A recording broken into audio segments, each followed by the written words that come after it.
just a few moments, I want to dialogue. To drink from a new cup. To drink from a new cup. Pray with me for a moment. My Lord and my God, I need you now more than ever before.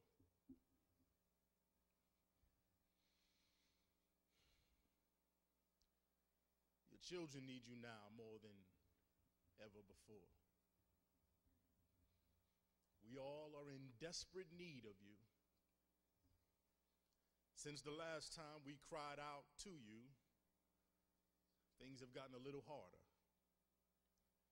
Since last we prayed and came before you, things have gotten a little more difficult. So we need you, God, believing you to be faithful. We need you, God, believing you to be all-powerful. We need you, God, to be such for us in a way even that we have not ever known before. For every heart and mind gathered in this room, Lord, I pray you provide the medication, the instruction, and the direction they need. I know it to be available in this word, not because I speak it, but because it is your word. So we move forward now, Lord, claiming victory, claiming healing, claiming newness in this preached word moment. I pray, Lord, in a few moments when I take my seat, the record will read that the church was edified, that Christ was glorified, and the devil left horrified. Amen and amen. To drink from a new cup. Many of you will recognize just what this is. A sippy cup, known affectionately as a sippy cup. This cup belongs to one young master, William Xavier Isaiah Lee. The 3-year-old master of his domain, the Earl of Chaos and the Duke of Bossiness in the Northern District of New Jersey. This is his cup, and he loves this cup. Now you look at this cup, and for those who are familiar with sippy cups, you see that there's nothing really, strange about it. It's simple design. It doesn't look like much. It's not ornate with incredible design. It's not bedazzled with glitter. It's not encrusted with any jewels or anything. But while the design is not that out of the ordinary, it wouldn't stick out on the shelf. It looks regular and ordinary. It is still yet perfect in its design. It's perfect for what it needs to do and what job and what assignment it has. My son, the Earl of Chaos, young Isaiah, loves this cup. And I think a part of the love he has is because of the design of it. From the distance, you may not be able to tell readily that while it has this cylinder look, it really has a slight elongated hourglass shape to it. That it's meant so that his little 3-year-old hand can wrap right around it and hold it. It ain't fancy and it don't look like much, but it's perfect in its design. It's made for a toddler to drink from and to hold. It ain't too heavy, it ain't too much. It's perfect in its design. It's perfect in that, especially for his mama and I, my wife, that we know when we pour something into it, it won't be spilled or lost or wasted.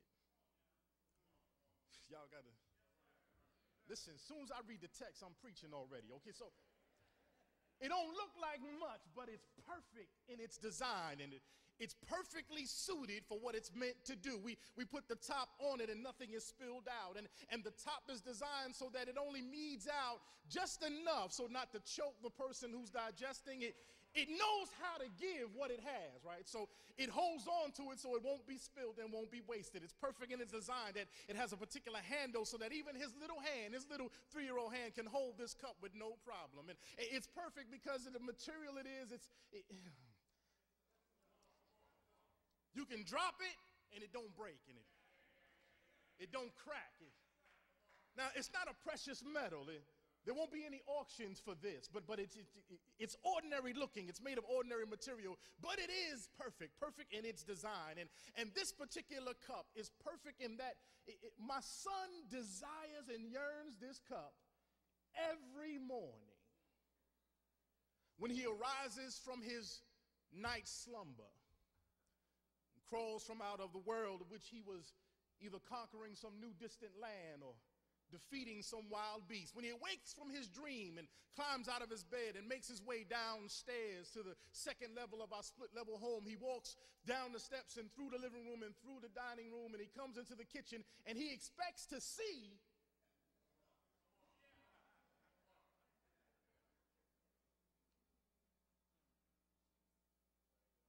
coffee drinkers, tea drinkers, iced coffee drinkers. You know the feeling when you make your way to Dunkin' Donuts. As soon as you see the empty cup on the shelf, you start feeling better already.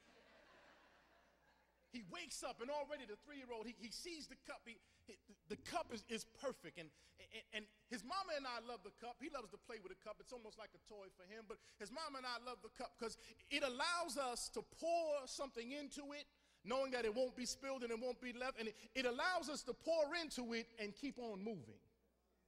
You see, in the hustle and the bustle of the early morning with kids getting ready for school, and we have 5 children in the house, so the house is busy, and kids getting ready for school, and somebody got to be dropped off here, and somebody got to be dropped off there, and wife got to go to work, and so he finds himself in the car seat in the back, but he still wants what's inside. He wants the contents, but the construct allows him to protect it and to mete it out just the way he can handle it, and it allows us to give it and keep on moving. Y'all listening to me?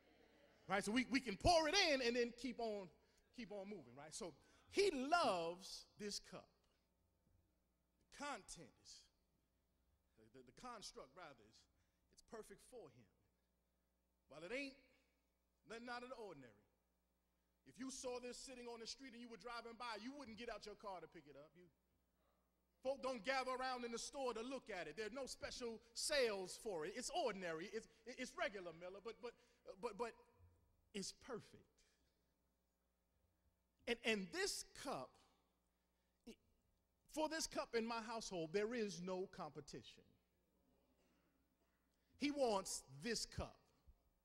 I need y'all to hear, I'm not talking, symbolically, I'm not talking generically. He wants this cup. He has a red cup like this, and he has a blue cup like this, but those are for the PM libations. In the morning, he's a particular young man. In the morning, it's got to be the yellow cup with the green top. You are asking for trouble if you should try to slide the blue top onto the yellow cup. You're asking for trouble if you should try to put the red. No, it has to be the yellow cup with the green top. That yellow cup and that green top in some way, shape, or form helped to bring him out of the foggy world that he was in and bring him. There's something about the construct of this particular thing, perfect in its design, that helps to awaken him to the world and bring him out of the, my goodness. Bring him out of the world that he was in. The construct is incredible, but there's a little bit more. It's not just the construct of it, but it's the content of what he finds in it every AM when he wakes from his slumber. You see, over the months, my wife and I have experimented with what he would drink and what he wouldn't drink, but we needed it to be good for him, and finally we settled on chocolate-flavored Pediasure. Now, Pediasure, for those who don't know, is a nutritional supplement that's designed to give the child the full array of vitamins and minerals they need for the day. So we give him what he needs to develop and to grow and to make it through the day. I'm not going to be long. This perfect device has in it what we need to grow and develop and get through the day. We pour it in, and so because of what it contains, me and his mama love it because it's good for him. But because it's chocolate, he loves it. It's good to him. It's good to him, and it's good. It's good news when he comes down and he gets this container, perfect in its design, with its content. He arises from his slumber every morning, makes his way downstairs, looks for this particular container, knowing that within this container is the thing he needs to get by the day. In this container is the thing he needs to settle the peace, restore peace to his world. In this container, the sweet flavor, my goodness. In this container, we loved, well, let me not do that to my wife. I love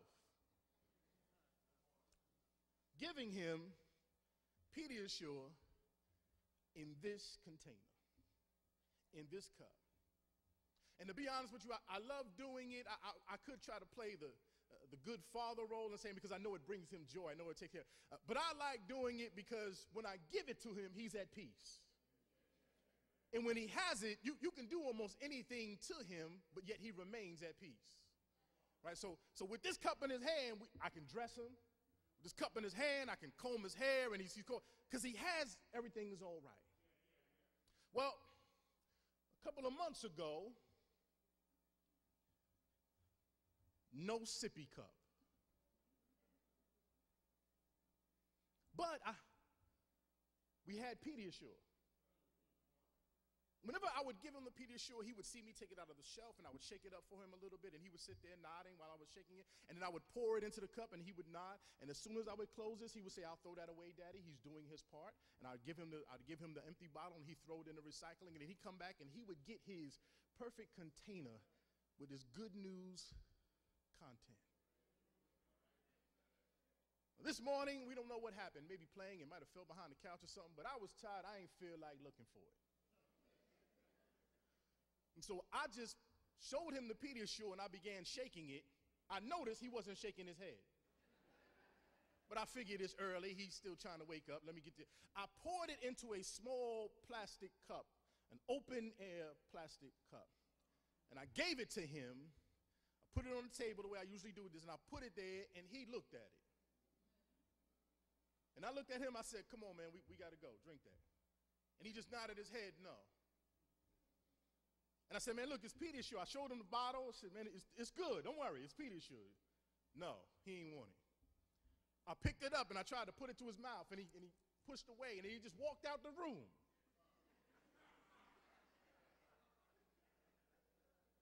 Now, I knew he loved the construct of the cup. I knew he loved the content, and I thought his love for the content would make the construct irrelevant. But I found out that no, he needed that construct. And it wasn't just, you see, he was so in love with the construct that if the construct wasn't there, he would refuse the content.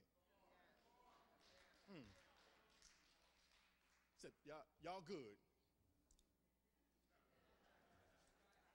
You see, he was so in love with the perfectly designed construct that he needed that as a part of restoring the peace to his world and waking him up. I thought it would be all right just to have that good to you, good for you content. But he also needed the construct. You know, the Bible reveals to me that my son Isaiah is not the first one to have this particular issue.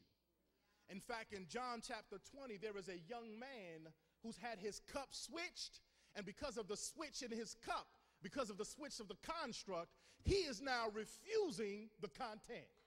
Y'all walking with me?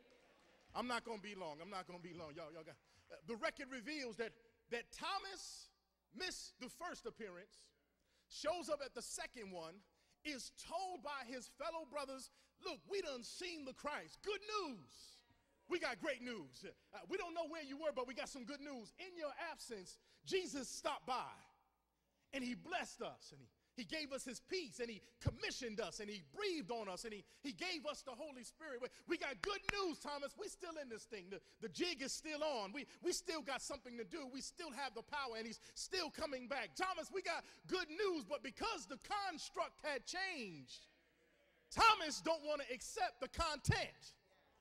Now, we skip over Thomas too much, and we just want to label him the doubting Thomas, but I think we need to review his record a little bit. While Peter usually gets the credit for being courageous and for being outgoing, within the Gospel of John, we see that Thomas is made of the same material.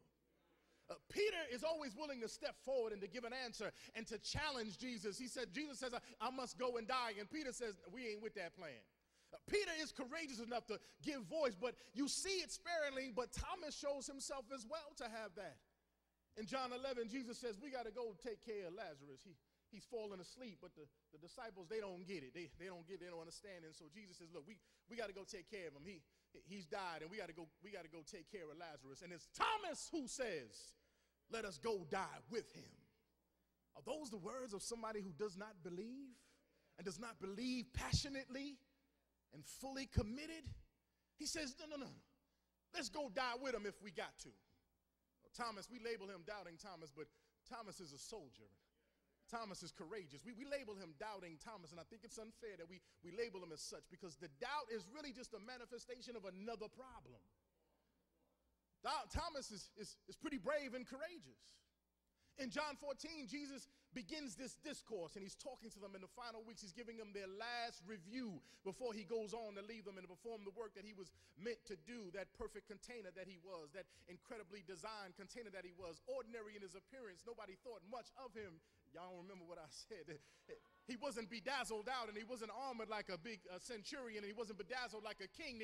They thought he was ordinary, but he wasn't ordinary. He was perfect for what he had to do, for the design he had to do. He was perfect, and he's talking about this place that he's going to prepare a room. That place happens to be his Father's house, and in that house, he says, there are many mansions. If it were not so, I would not have told you. When I go there, but I will come back to get you, that you may be where I am. And if you follow that text, Thomas says, wait a minute, we don't know the way to your Father's house. How do we get there? And imagine you in the presence of Jesus, and because think of how we do when we used to be in class. When the teacher would say something, we had a question, we just swallow it. Right? So you'd be like, next week we got a test on the War of 1812. And you want to say, when did we study the War of 1812? But even to your teacher, like you don't say nothing, you just sit there and swallow it. But to the master teacher, Thomas has a question about what's coming next, about what he can be involved in. He says, wait a minute, we don't know the way. How are we going to get there? You got to break that down a little bit for me, Jesus. You got to unpack that a little bit. Thomas, we label him doubting, but he's so much more. And when we label him doubting, it's unfair and it's misleading, because Thomas ain't the first one to go through this. The problem for Thomas is that in this group, he's the last one.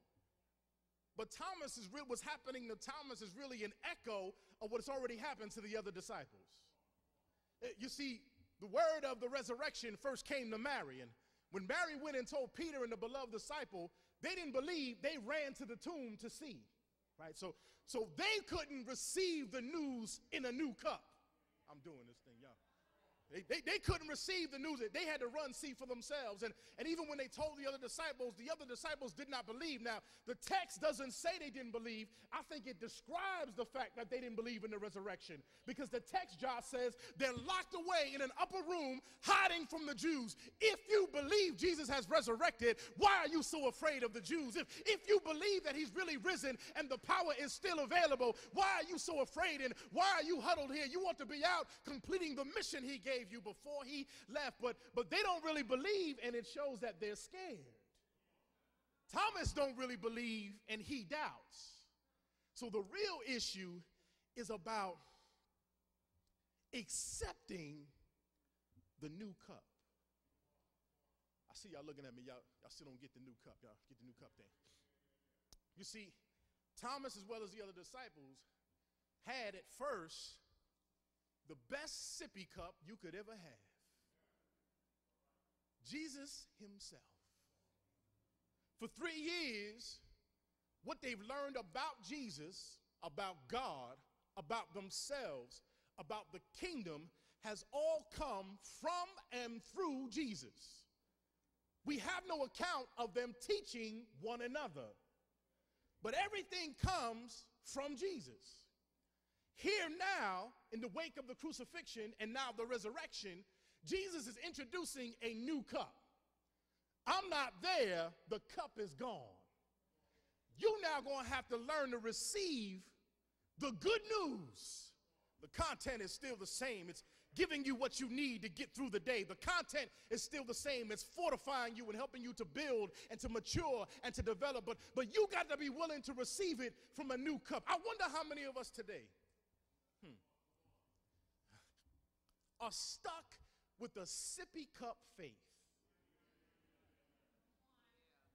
That we only want stuff the first way we got it. Right? If it ain't the way we came into the church, we don't want it. We're not prepared nor ready nor eager to receive a new cup even though it still has incredible content. You understand, Thomas is so troubled by the new cup, he's denying the very thing he gave his life to.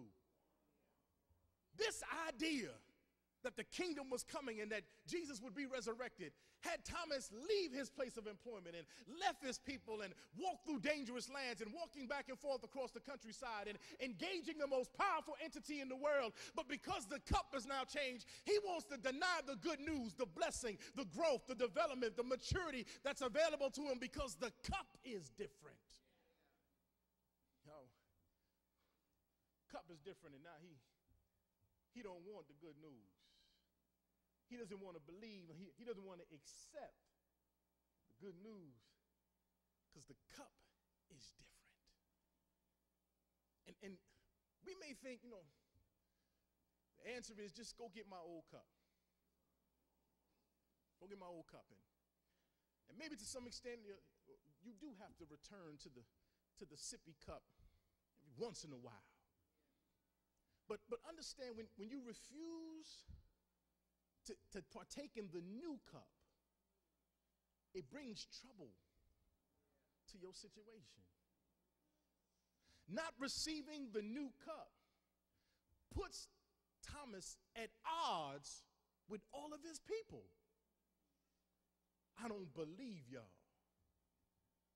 Not receiving the new cup puts his people over there and him over here by himself.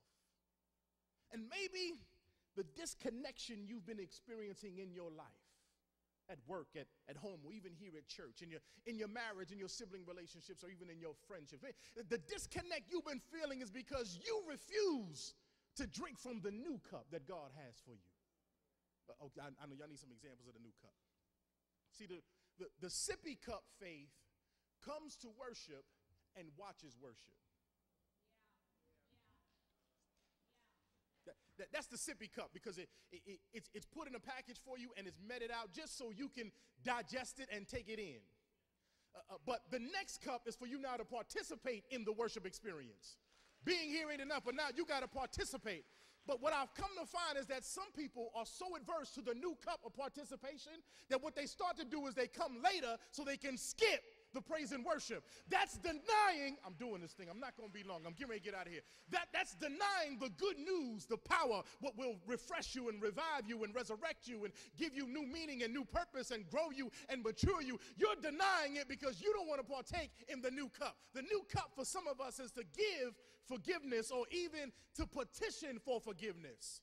See, the sippy cup around faith is to receive Christ's forgiveness. And then we try to spread it out over everybody. I ain't got to say sorry to you because Jesus forgave me. So I'm all right. No, the new cup that Jesus wants you to grow to develop to, is where you go to somebody and you say, you ain't got to track me down. I've come to realize I did you wrong. And here now I petition for your forgiveness. Oh, that's the new cup. The new cup is to say to somebody who did you terribly wrong, I forgive you. There's a blessing in the new cup. Right? Drinking with the new cup, it can be difficult. For a while, my son, he denied the new cup. And then when he tried to drink, it was spilling out on the side. And because with this sippy cup, he never had to really focus on how he handled the cup. Because he could hold it like this and it won't spill out. Right? Because it's designed that, not simply if you hold it up that it will come out, but you have to suck on it. So he didn't have to really concentrate on how he handled the good news. He can just do whatever he wanted with it. Many a morning I would find with still some good news in it, this thing sitting on the table on its side. I would find it on the floor because he got what he wanted and now he didn't have to carry worry, but he just. And ain't that like some of us that we got what we wanted, I've been saved.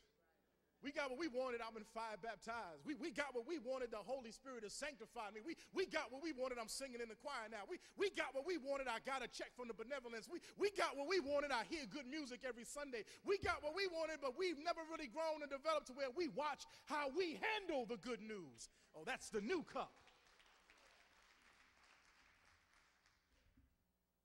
My wife and I learned with our first child, while the sippy cup was easy to handle and did everything perfect in its job, that the child can't remain on the sippy cup. Because swallowing through drinking through an open orifice is different from sucking. And so if we allow them to continue to simply suck on this, it would stunt the development of his jaw muscles and his tongue, which would impede his speech. So we could take the easy way out and stay with the sippy cup, but it impedes his growth. Monty, I'm doing this thing. They're looking at me like I'm talking Spanish. If we leave you on the sippy cup, it stunts your growth and your development. If we leave you on the sippy cup, you can't communicate what needs to be communicated. And Thomas and the disciples had to get off the sippy cup that was Jesus, because that's why Jesus says, look, you believe because you saw, but blessed is he who does not see yet believe. See, there's a new era of folk coming who won't have the sippy cup experience like you. And what has to happen is, one, you can't hold them back because they ain't got it. I'm blessing them as well simply because they believe, right? So don't glorify your sippy cup experience and make it normal. Oh my goodness. Don't glorify your sippy cup experience. So you went to BTU, all right, that's okay. It helped develop you, but BTU is really a thing dying. It's of the past. This new generation, they ain't gonna come for it, but don't hold them back because they didn't have your sippy cup experience. You were a junior usher, and it helped to give you discipline and helped to understand the worship experience. Well, folk are coming into the church by droves who did not have that sippy cup experience. You need to value them because Christ values them simply because they're here now. You are not valued because you went to BTU. You're not valued because you went to Sunday school. You're not valued because you were in the junior ushers. You're not valued because you served. You're valued because he loved you and he made you fearfully and wonderfully. Don't make your experience, your sippy cup experience, everybody else's. You just got to celebrate that you had it for a while. Because in that sippy cup experience, you made some friends, and in that sippy cup experience, you learned some things about the church that stayed with you and it helped you, but now it's a new and a different kind of experience for this new generation, and the next generation is going to have something else. And so Jesus returns to Thomas some 2,000 years ago, and he says, look, cut this mess out. Talking about you don't believe. Look, you need a sippy cup experience? Well, then let me come back. Let me show you. Look, here are my marks. Here they are. Touch them if you want. But listen. Cut this mess out now. Stop doubting. Stop refusing the new cup. Stop refusing and accept. Stop refusing and believe. I need you to believe, Thomas. I need you to believe, beloved, because I have a job for you. See, I gave you an assignment. I send you as the Father sent me. You have an assignment, and even though you're tripping right now, I'm not removing the assignment. I'm still trusting you. But to do this next assignment, you can't be out there with that sippy cup. You know what this is like? I remember when growing up, I don't even do it no more. I don't ever see them. But remember when you first got your bike and you got training wheels on it, right? Now, when you first got the bike, you were so excited about the bike, you didn't mind the training wheels. But you hit the block for one day. I don't care how hard you pedal, training wheel bikes can't keep up with two-wheel bikes. So all your friends, they down there, and you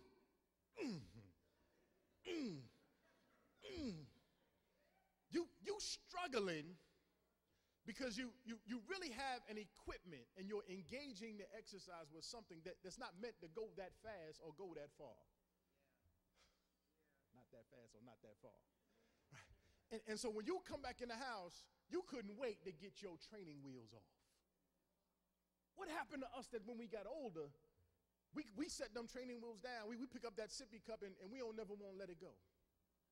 We satisfied with simply things being meted out to us. We satisfied with things going slower, and we're satisfied with not going as far. That's a problem if you're going to be the kingdom, because Christ's design for each and every one of us is to go to the outer limits and beyond. Christ has a design for every single one of us, that we might go the way the Father sent him, that we might become something new the way the Father made him something new, that we might fulfill our mission the way he fulfilled his mission for the Father. Not that we might sit around not refusing, not accepting, and not believing. Not that we might remain as grown folk sipping on a sippy cup.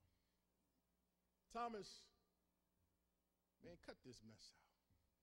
What you talking about you don't believe? You left your family. What you talking about you don't believe? Huh? You left loved ones. You talking about you don't believe? We've been walking around for 2.5 years as public enemy number one. You talking about you don't believe? We've been in dangerous territory together. You talking about you don't believe? You seen me walk on water. What you talking about you don't believe? You seen me raise Lazarus from the dead. What you talking about you don't believe? It ain't about the content. It's the construct. Which is why Jesus comes back and he shows him. If it were just the content, he could speak to him from a burning bush. If it were just the content, he could send his voice from heaven. But it wasn't just the content. It was who he was receiving it from and how he was receiving it. And the record reveals that Thomas took this lesson well. After the time that he serves here in Jerusalem and they go through Pentecost, Thomas will go off to India, begin to build the church, and share the news of this incredible construct that once came, that was perfect in its design, and had a content that removed you from the groggy world and gave you what you needed to grow and to develop and be the best you could be. And I'm here to tell you about it now, that you too might sip the cup. Beloved, I challenge you all today. Sip from the new cup. I challenge you all today. Put down the sippy cup. I challenge you all today to accept the new thing that Christ wants to do. Challenge you all today to step up, to live into the mission he's given you for life. Forgive somebody today. Love somebody today. Reconcile with somebody today.